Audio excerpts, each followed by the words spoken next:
Number 8, the tongue map. Remember that horrifyingly detailed diagram of a human tongue in your 5th grade science book? It was probably right next to a diagram of an eyeball that looked way too moist. This tongue map was presented as gospel. The tip of your tongue is for sweet, the sides are for salty and sour, and the very back is reserved for the bitter disappointment of realizing you have to eat broccoli. It was a neat, color-coded guide to your own mouth, like a tiny, fleshy GPS system for flavor. You probably even tested it, carefully dabbing a grain of salt onto the tip of your tongue and thinking, I guess I can taste this, but maybe not as well. Science is confusing. Well, the reason it was confusing is that the entire map is a complete work of fiction. A lie we were all fed by big textbook. This whole mess started in 1901 with a German scientist named David Hennig, who wrote a paper about taste sensitivity. Decades later, a Harvard psychologist mistranslated his work. Hennig never said these zones were exclusive. He just noted that certain areas had slightly lower thresholds for detecting certain tastes. The difference in sensitivity is so minuscule that it's practically irrelevant. Your tongue isn't a collection of specialized flavor cul-de-sacs. It's more like a democracy. Every single one of your taste buds, no matter where it's located, has receptor cells for all 5 tastes: sweet, sour, salty, bitter, and that savory weirdo umami. Think of it like a concert venue. Sure, the seats right next to the bass speakers might feel the low notes a bit more intensely, but everyone in the entire stadium can still hear the guitar solo. Your tongue map wasn't a scientific guide. It was more like a badly drawn real estate brochure for your mouth, promising exclusive beachfront property for sweet that never really existed. Number 7, the 10% brain myth. Every few years, Hollywood releases a movie where some handsome schlub swallows a glowing pill or gets zapped by lightning and suddenly they can use 100% of their brain. In an instant, they can learn Mandarin in 15 minutes, predict the stock market by staring at a wall, and probably rearrange their furniture with their mind. The premise is always the same. You, in your current pathetic state, are only using a measly 10% of your glorious brain meat.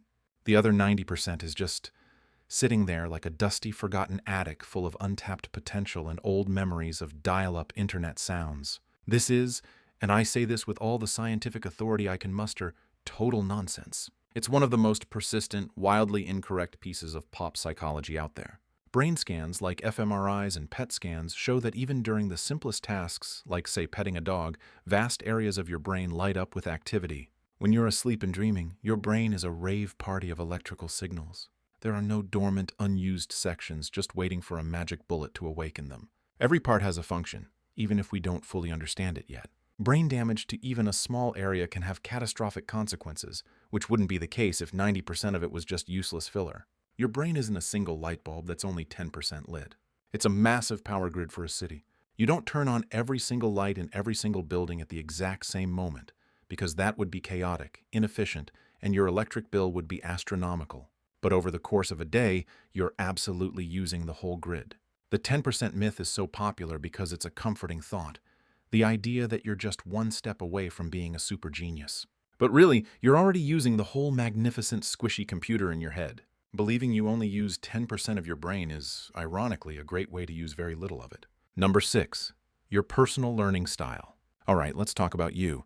Specifically, your deeply held belief, probably formed after taking an online quiz in 2009, that you are a visual learner, or maybe an auditory learner, or if you're one of the special ones, a kinesthetic learner. The theory goes that each person has a dominant style, and if teachers cater to that style, learning will magically become effortless. Visual learners need charts and diagrams. Auditory learners need lectures and podcasts. Kinesthetic learners need to, build a model of a mitochondria out of Play-Doh while jogging in place. It sounds so intuitive, right? It makes you feel unique and understood. The problem is, the entire concept has been debunked more times than a UFO sighting. Dozens upon dozens of scientific studies have been conducted, and they all come to the same conclusion. There is zero evidence that matching teaching methods to a student's preferred learning style has any meaningful impact on their performance.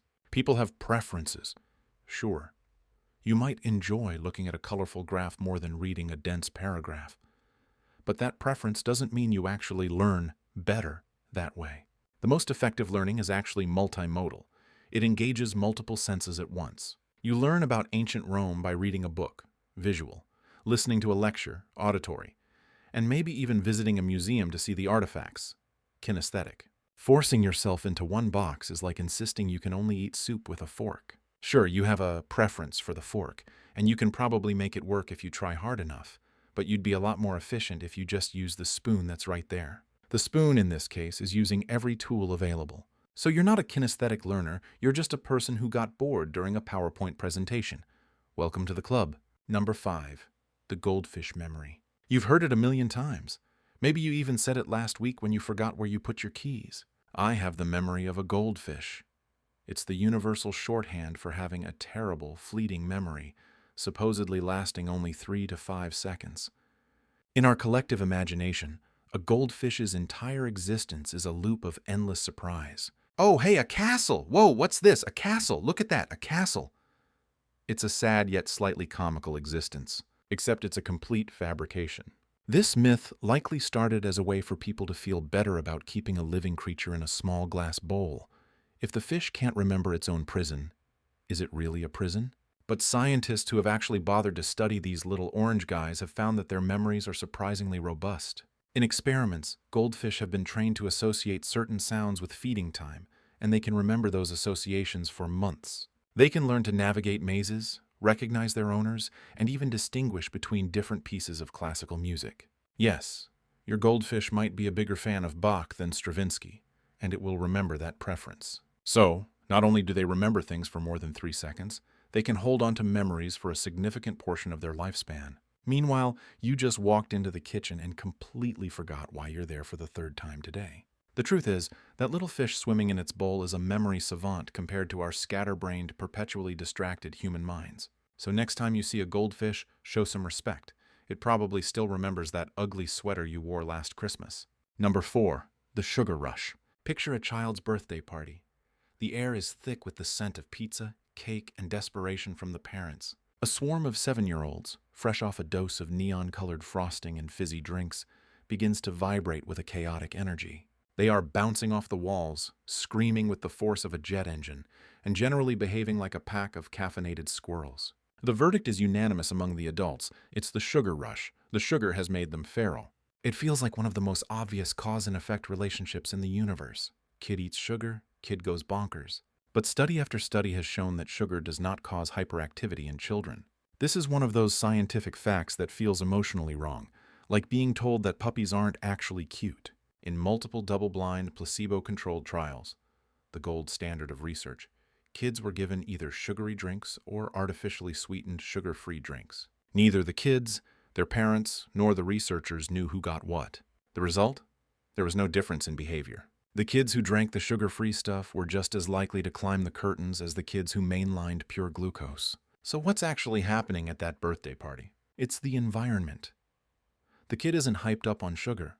They're hyped up on the intoxicating power of being at a party with 5 of their best friends, a bouncy castle, and a pile of presents. It's excitement. Furthermore, the belief in the sugar rush is a self-fulfilling prophecy. Parents who think their child has consumed sugar are far more likely to rate their behavior as hyperactive. It wasn't the sugar that made Timmy climb the drapes. It was the intoxicating power of a social gathering and his parents' expectations.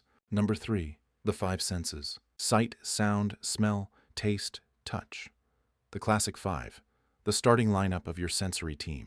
We were taught this in kindergarten, and it's been ingrained in us ever since. We treat it as a fundamental law of human biology, a complete and finished list.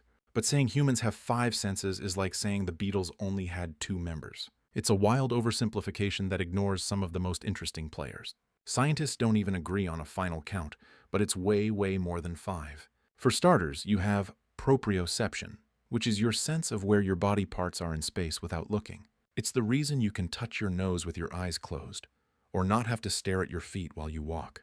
Then there's equilibrioception, your sense of balance, managed by the fluid-filled canals in your inner ear. It's what tells you which way is up and stops you from tipping over like a sleepy cow. But wait, there's more! You have thermoception, the ability to sense temperature.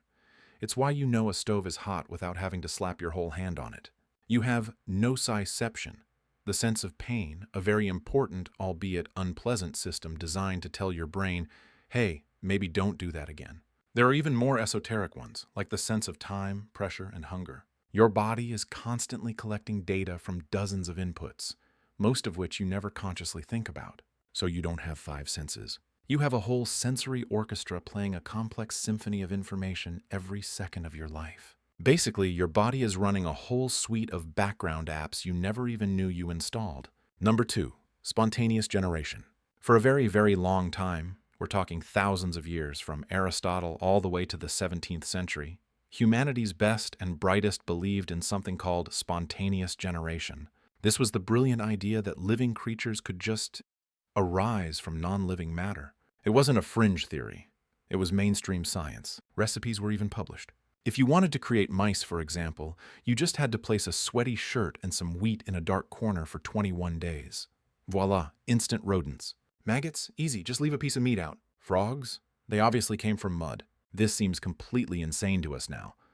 But it was humanity's laziest explanation for things they couldn't see, like eggs and microbes. It took a series of brilliant experiments to finally put this idea to bed.